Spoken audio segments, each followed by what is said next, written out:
जय श्री कृष्णा, जय श्री राधे। मेरे प्रिय साथियों और सभी धर्म प्रेमियों को पंडित अशोक शर्मा का नमस्कार। आज के वीडियो में हम आपको ऐसे व्रत के बारे में बताने जा रहे हैं जो अनंत ही फलदायी है। इस बार अनंत चतुर्दशी महोत्सव 9 सितंबर 2022 शुक्रवार को मनाया जाएगा। उस व्रत के अंतर्गत निम्न प्रकार से पूजन सामग्री एकत्र करना चाहिए।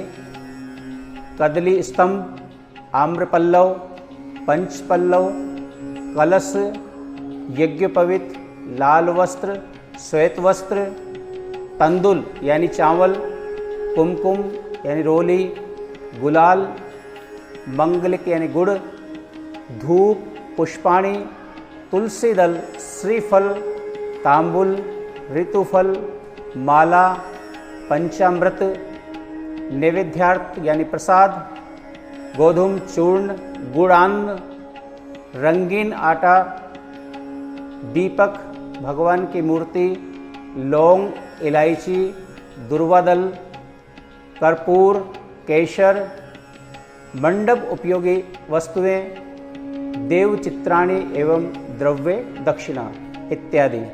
अब व्रत का विधान इस प्रकार से है। व्रत वाले दिन सूर्योदय से पहले ब्रह्म मुहूर्त में उठकर अपने नित्य कर्म से निवृत्त होवें तथा फिर किसी विद्वान आचार्य को बुला करके भगवान का एकाग्र चित्त मन से पूजन करना चाहिए। श्रद्धा पूर्वक पंचामृत से स्नान कराकर भगवान को नैवेद्य अर्पण करना चाहिए एवं समस्त पूजन की सामग्रियों से यथाविधि पूजन करना चाहिए।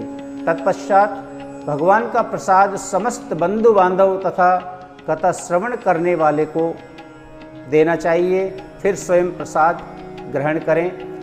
व्रत के दिन रात्रि को जागरण करना सर्वश्रेष्ठ है।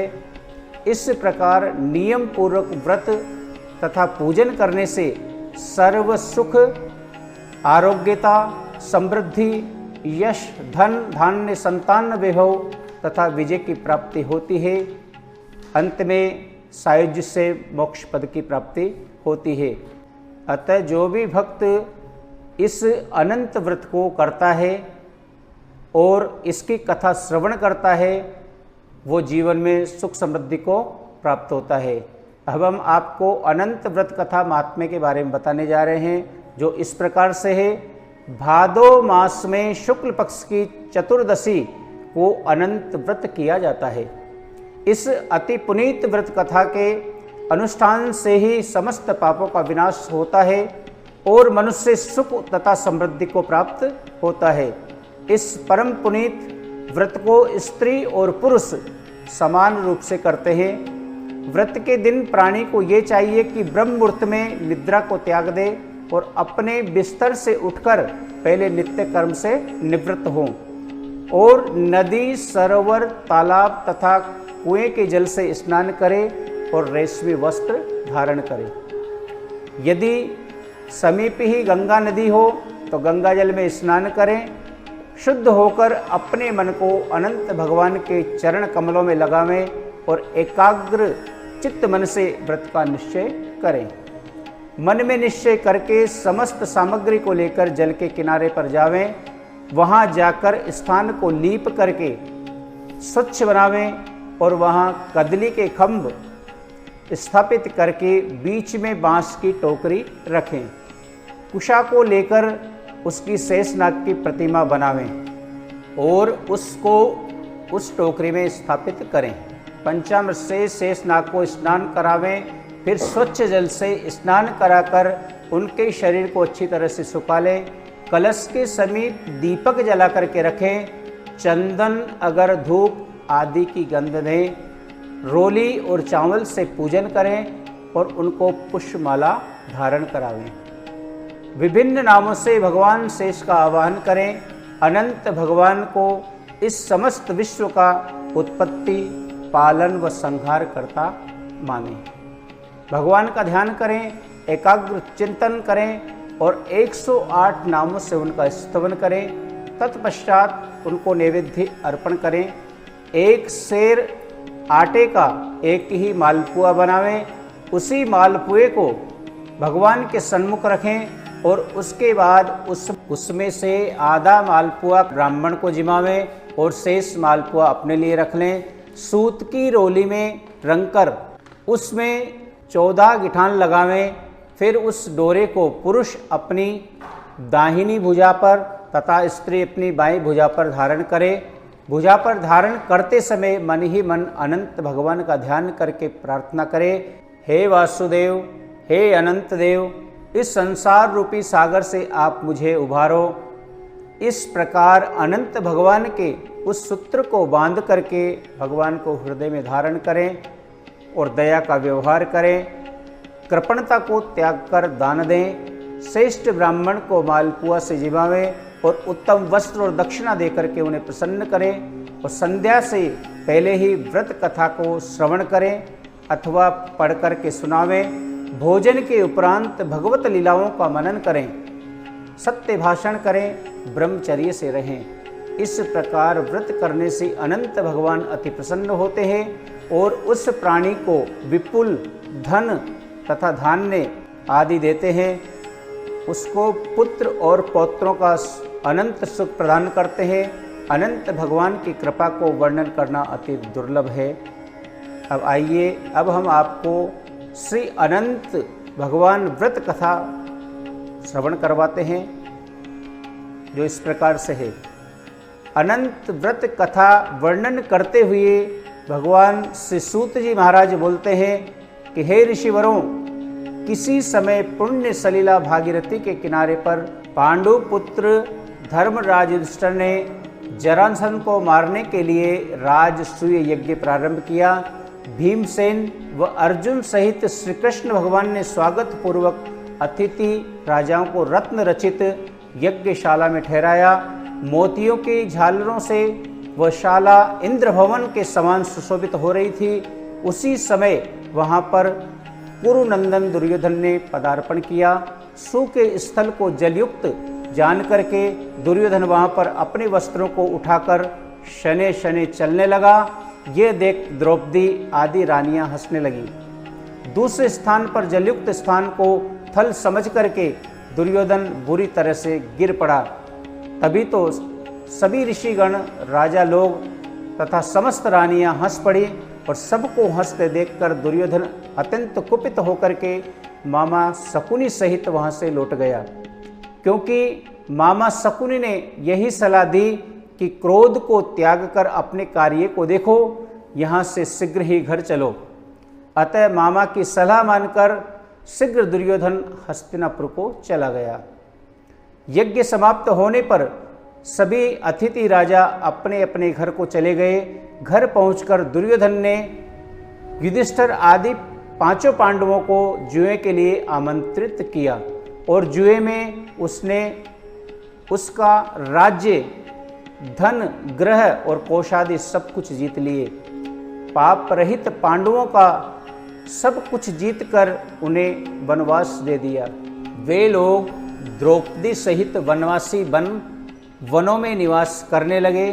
पांडवों का वनवास सुनकर के श्री कृष्ण भगवान अत्यंत दुखित हुए और भाइयों को देखने के निमित्त जिस वन में वे निवास करते थे वहां पर पहुंचे। सूत जी महाराज कहते हैं कि हे ऋषिवरों, वनवास से दुखित पांडवों ने जब अपने भ्राता श्री कृष्ण को आते देखा तो हर्ष से गदगद होकर के सब प्रणाम कर परस्पर मिलने लगे। युधिष्ठिर बोले, हे केशव, हे जनार्दन, मैं भ्राताओं व द्रौपदी सहित इस वन में घोर दुख को प्राप्त हुआ हूँ। क्या इस दुख सागर से मैं छुटकारा पा सकता हूँ? कोई ऐसे देव का आराधन, पूजन व व्रतादि मुझे बताने की आप कृपा कीजिए, जिससे मैं संकट से निकल करके फिर से अपना राज्य, धन प्राप्त कर सकूं। श्री कृष्ण भगवान बोलते हैं कि हे राजन, अनंत भगवान का पूजन ऐसा है जिससे मनुष्यों के समस्त दोष नष्ट हो जाते हैं। भाद्रपद के शुक्ल पक्ष की चतुर्दशी को यह व्रत किया जाता है, जिसके अनुष्ठान से ही अनेक कष्टों से मुक्ति मिल जाती है। तब युधिष्ठिर बोलते हैं कि हे मधुसूदन, आपने जिन अनंत भगवान का वर्णन किया है वे कौन हैं? क्या शेष भगवान हैं अथवा तक्षक हैं, या परमेश्वर कोई अनंत कहते हैं, या ब्रह्मदेव इस नाम से पुकारे जाते हैं? हे देवेश, मुझे कृपा करके विस्तार से समझाइए कि अनंत भगवान किसे आपने कहा है। श्री कृष्ण भगवान बोलते हैं, हे युधिष्ठिर, अनंत मैं ही हूं। आदित्य आदि जितनी महीने हैं तथा काल, कारण, दिवस, रात्रि, मुहूर्त, पक्ष, प्राणी, वर्षा, युग, काल आदि की व्यवस्था, ये सब समय के विभाग आदि को कहे गए हैं। ये सब अनंत ही हैं, अर्थात ये सब मैं ही हूँ और मैं ही पृथ्वी का भार हरण करने के लिए अवतीर्ण हुआ हूँ। जिस प्रकार से कि गीता जी में लिखा है, यदा यदा हि धर्मस्य ग्लानिर्भवति भारत अभ्युत्थानं धर्मस्य तदात्मानं सृजाम्यहम् परित्राणाय साधूनां विनाशाय च दुष्कृतां धर्म संस्थापनार्थाय संभवामि युगे युगे। भगवान ने युधिष्ठिर से कहा कि जब जब धर्म की हानि होती है, ये पृथ्वी पाप से जब भारी हो जाती है, तो मैं धर्मोद्धार के निमित्त धर्म की रक्षा करने के लिए, साधुओं की रक्षा करने के लिए, दुष्टों का विनाश करने के लिए युग युग में अवतार लेता हूँ। अतः हे युधिष्ठिर, मैंने साधु लोगों की रक्षा करने और दुष्टों का विनाश करने के लिए मैंने अवतार धारण किया है और अवतार धारण करके वसुदेव के वंश को उज्जवल किया है।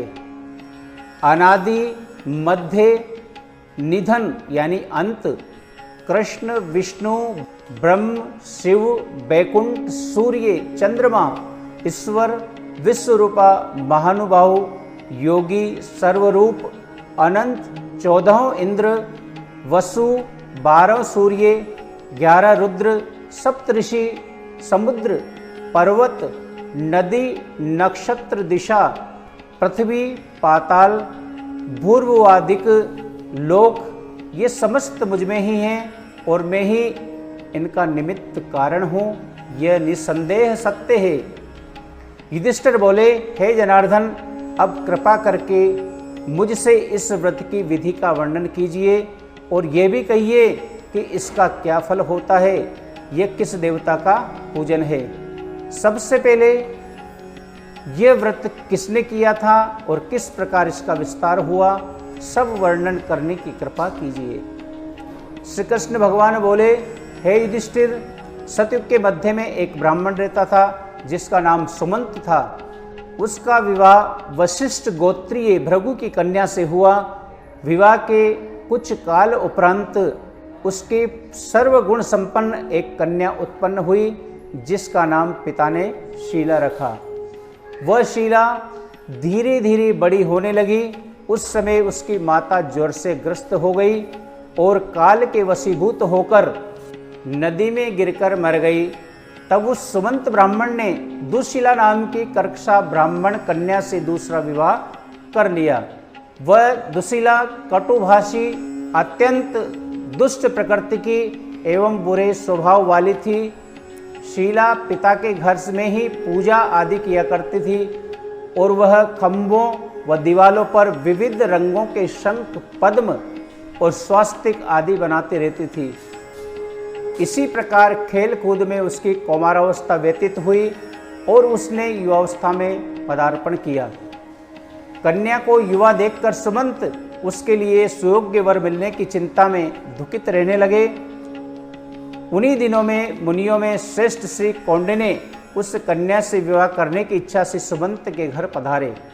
सुमंत से अपनी इच्छा प्रकट की कि मैं तुम्हारी कन्या से विवाह करना चाहता हूँ। ब्राह्मण सुमंत बहुत प्रसन्न हुआ और उसने गृहसूत्र की विधि के अनुसार शुभ दिन, शुभ नक्षत्र और शुभ लग्न में अपनी कन्या का विवाह कौंडिन्य ऋषि के साथ में कर दिया। स्त्रियों ने मंगलगान किए, ब्राह्मणों ने स्वस्ति वाचन किया और बंदीजनों ने बिंदरवाली बखानी। जब विवाह की सभी विधि संपूर्ण हो गई तब सुमंत ब्राह्मण ने पत्नी से कहा कि जवाई को कुछ दहेज आदि देना चाहिए और दहेज की बात सुन करके वह दुष्टा अत्यंत कुपित हुई और धन आदि आभूषण सब एक संदूक के अंदर बंद करके रख दिया और पति से बोली कि घर में तो कुछ भी नहीं है, आप देख लीजिए, मैं क्या करूं, जवाई तो यूं ही चला जावे। उसके वचनों को सुनकर ब्राह्मण बहुत उदास हुआ और कौंडिन्य जी भी बहुत उदास हुए और पत्नी सहित रथ में बैठ करके चल दिए। जो कुछ भोज्य पदार्थ भोजनोपरांत बचा था वो रास्ते में खाने को जवाई के साथ ब्राह्मण ने रख दिया था।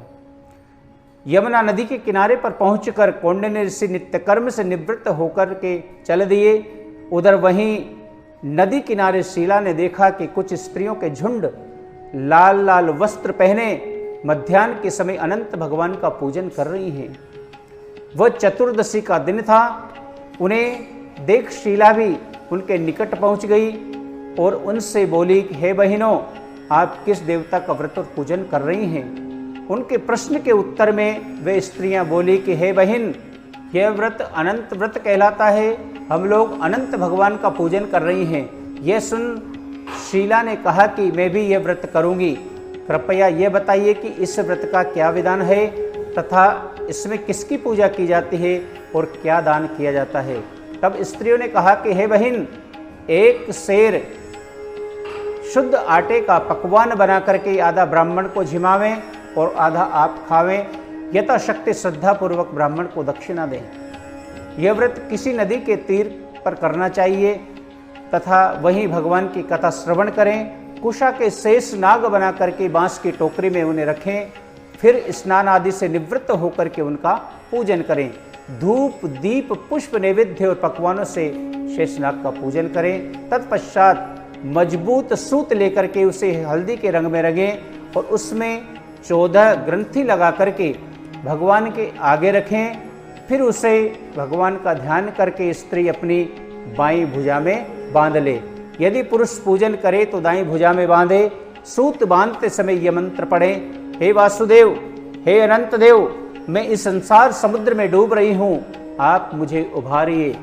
आप इस अनंत रूपी सूत्र में विराजमान हैं, आपको मैं बारंबार प्रणाम करता हूं या प्रणाम करती हूं। इस प्रकार अनंत भगवान के सूत्र को चित्त स्थिर करके आदि अनंत रहित परमेश्वर का ध्यान करके अपनी अपनी भुजा में बांध लें। हे बहन, यही व्रत का विधान है। भगवान श्री कृष्ण बोले कि हे युधिष्ठिर, इस प्रकार उन स्त्रियों के मुख से व्रत का संपूर्ण विधान सुनकर के शीला अत्यंत प्रसन्न हुई तथा 14 गिठान लगा करके वह सूत्र अपनी बाएं भुजा में बांध लिया तथा व्रत भी किया। जो भोजन मार्ग के लिए उनके पिता ने बांधा था उसमें से आधा ब्राह्मण को खिलाया और थोड़ा सा आप खाकर पति के साथ रथ में बैठ करके चल दी। पति के घर पहुंचकर उसे सुंदर शुभ शकुन प्राप्त हुए। व्रत के करने से उसके यहाँ धन धान्य गोधन की वृद्धि हुई। वह सदैव मणियों की करघनी व कंठहार आदि से शोभायमान रहती थी। वह अतिथि सत्कार पति परायण सदैव कार्यों में लगी रहती और अपने पति को सुखी रखती। एक दिन वह बैठी थी कि ऋषि की दृष्टि उस डोरे पर पड़ी। कौंडिन्य ऋषि ने पूछा कि हे शीले, यह पीला डोरा तुमने क्यों बांध रखा है? क्या इसके द्वारा तुम मुझे वश में करना चाहती हो? मुझे इसका ठीक ठीक कारण बताओ। शीला ने कहा कि हे पतिदेव, ये अनंत भगवान का सूत्र है। इसके द्वारा मनुष्य धन धान्य तथा ऐश्वर्य लक्ष्मी एवं सर्व सुखों की प्राप्ति करता है। इसी कारण यह सूत्र मैंने धारण किया है। यह सुन धनांध यानी धन का अंधा कौंडिन्य ऋषि ने वह सूत्र तोड़ डाला और उसे फटकारते हुए बोलता है कि हे दुष्टा, वह कौन अनंत भगवान है जिसके विषय में तू बकवास कर रही है? कौंडिन्य ने वह अनंत सूत्र अग्नि में फेंक दिया, किंतु शीला ने झपट करके उसे उठा लिया और दुग्ध पात्र में डाल दिया। इस प्रकार अनंत सूत्र को तोड़कर फेंकने से ऋषि का धन ऐश्वर्य सब कुछ नष्ट हो गया। गौओं की चोरी हो गई, गृह में अग्नि लग गई, धन धान्य सब कुछ नष्ट हो गया, जिससे बंधु भी दुश्मन बन गए। परिवार में कलह ने प्रवेश कर लिया। इस प्रकार अनंत भगवान का निरादर करने से कौंडिन्य के गृह में दारिद्र्य का पूर्ण रूप से निवास हो गया। श्री कृष्ण बोले, हे युधिष्ठिर, पड़ोसियों ने वार्तालाप करना बंद कर दिया। वे तन मन धन सबसे अत्यंत कष्ट को प्राप्त हुए। अत्यंत दुखी होकर के एक दिन कौंडिन्य ने अपनी स्त्री से बोले, हे शीला, ये एकाएक कैसी विपत्ति मेरे ऊपर आई है, जिसके प्रभाव से मेरे पास कुछ भी नहीं रहा। यहाँ तक कि बंधु बांधव से भी कलह हो गया, कोई मुझसे बोलता नहीं, क्या कारण है? ये किस पाप का फल है? क्या तुम मुझे बता सकती हो? अब किस प्रकार से मेरी स्थिति में सुधार हो? तब वह अत्यंत चतुर स्त्री मीठी वाणी में समझा करके कहने लगी।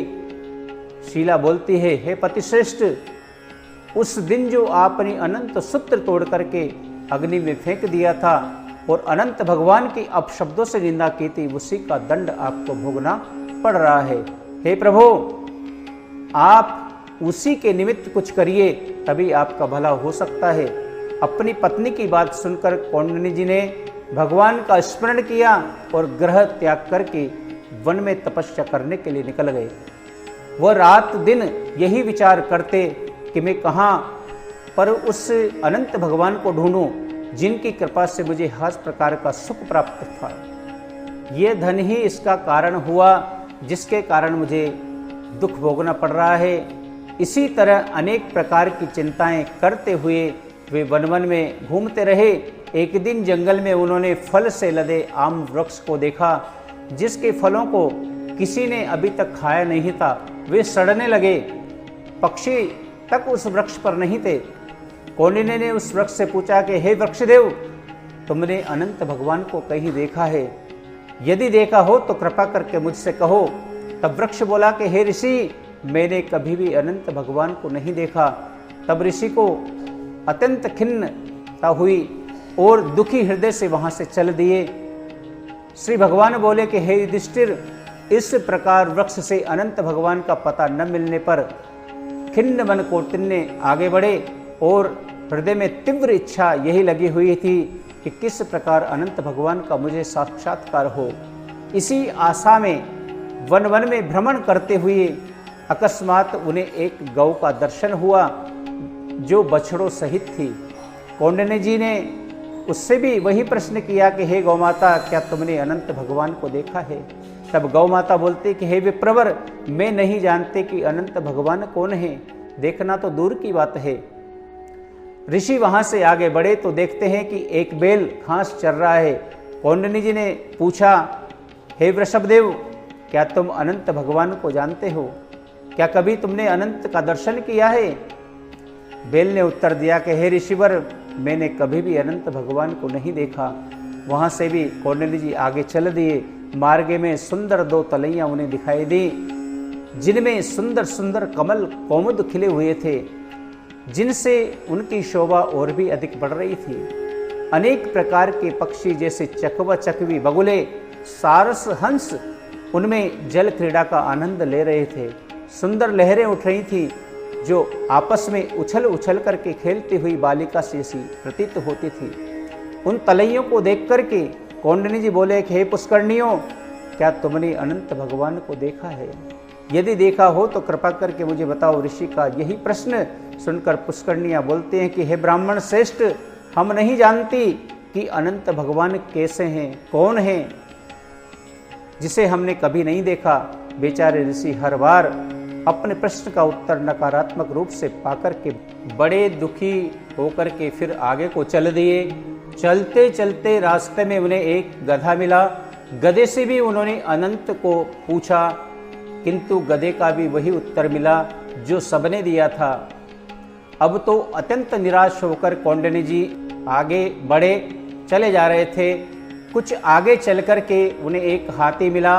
हाथी से उन्होंने पूछा कि हे गजानन, क्या तुमने अनंत भगवान को देखा है? हाथी ने उत्तर दिया कि हे ऋषिवर, मैंने अनंत भगवान को कहीं नहीं देखा।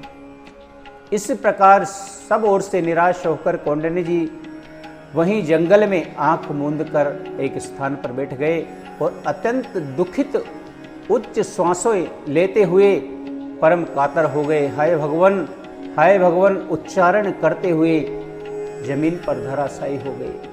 उन्हें अपने शरीर की सुध भी ना रही और इसी प्रकार मूर्छावस्था में कुछ देर तक वो जमीन पर पड़े रहे। तब चैतन्यता आई तो फिर अनंत अनंत रटते हुए उठ कर के बैठे और ये प्रण किया कि अब अपने शरीर को मैं छोड़ दूंगा, बिना अनंत भगवान का दर्शन किए जीवन व्यर्थ है।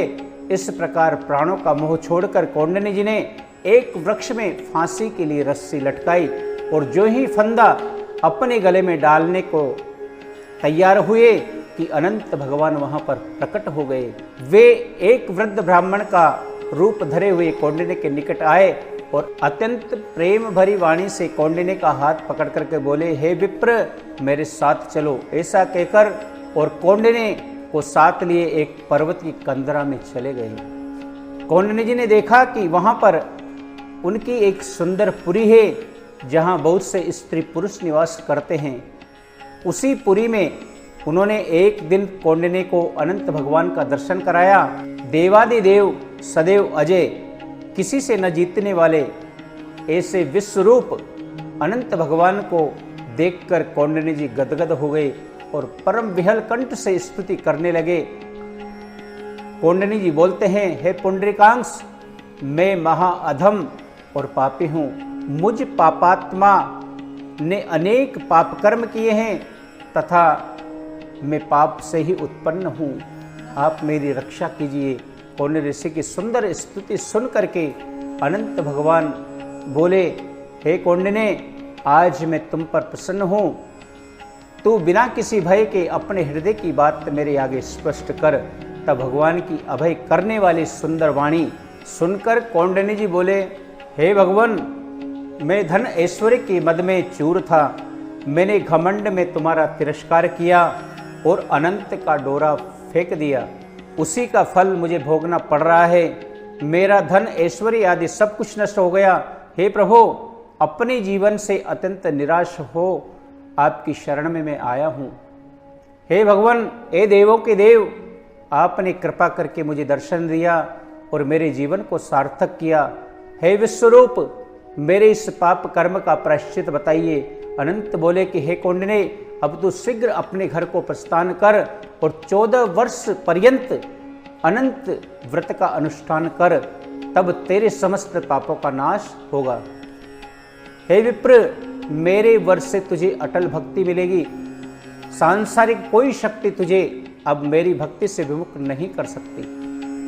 इस लीला के लिए व्रत की सुंदर कथा को पठन पाठन करने वाला और शीला के सदृश ये अनंत भगवान का व्रत करने वाला इसके प्रभाव से समस्त पापों से छूटकर मेरे परमानंद पद को प्राप्त होवेगा। हे कौंडिन्य, तू जिस जिस रास्ते से होकर यहाँ से आया है उसी से अपने घर को वापस लौट जा। अनंत भगवान के ऐसे वचन सुनकर कौंडिन्य जी बोले, हे प्रभु, अब मैं आपकी खोज में वन वन भटक रहा था। तब मैंने जंगल में आम्र का वृक्ष देखा, गौ, बेल, कमल पुष्पों से सुशोभित 2 सुंदर पुष्करनियां देखी, गधा और हाथी देखे और उनसे मैंने वार्तालाप भी किया। कृपया मुझे यह बताने का अनुग्रह कीजिए कि वे सब कौन थे।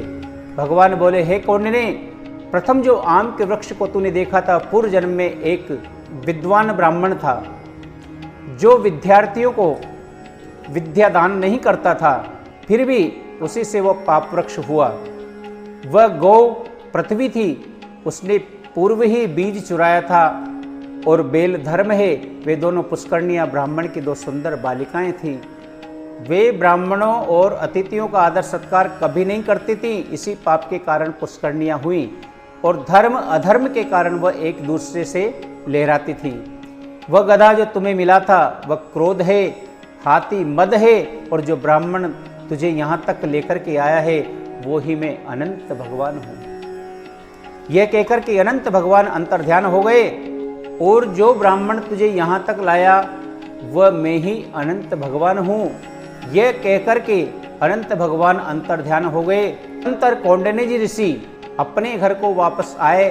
श्री कृष्ण भगवान बोले कि हे युधिष्ठिर, कौंडिन्य जी ने 14 वर्ष पर्यंत तक अनंत भगवान का व्रत किया और अनंत भगवान ने जिस प्रकार कहा था उसी समस्त सुखों को भोग करके अंत समय भगवान का ध्यान करते हुए उनके धाम को गए। हे पांडव श्रेष्ठ, इसी प्रकार तुम 14 वर्ष अनंत व्रत करो तथा कथा श्रवण करो। हे युधिष्ठिर, ये समस्त व्रतों से उत्तम व्रत मैंने तुम्हें सुनाया है। इस व्रत के प्रभाव से मनुष्य समस्त पापों से छूट करके अनंत लोक को प्राप्त होता है। हे युधिष्ठिर, जो शुद्ध सरल हृदय वाले मनुष्य संसार में सुख से रहना चाहते हैं, वे विश्वरूप अनंत भगवान का पूजन व व्रत करके अपने हाथ में 14 गिठान लगा करके अनंत देव का डोरा जो बांधते हैं, वो अनंत भगवान को प्राप्त होते हैं। आज की वीडियो हम यही विराम करते हैं और इसी प्रकार की वीडियो प्राप्त करने के लिए आप हमारे चैनल को लाइक एवं सब्सक्राइब जरूर करें। जय श्री कृष्णा, जय श्री राधे।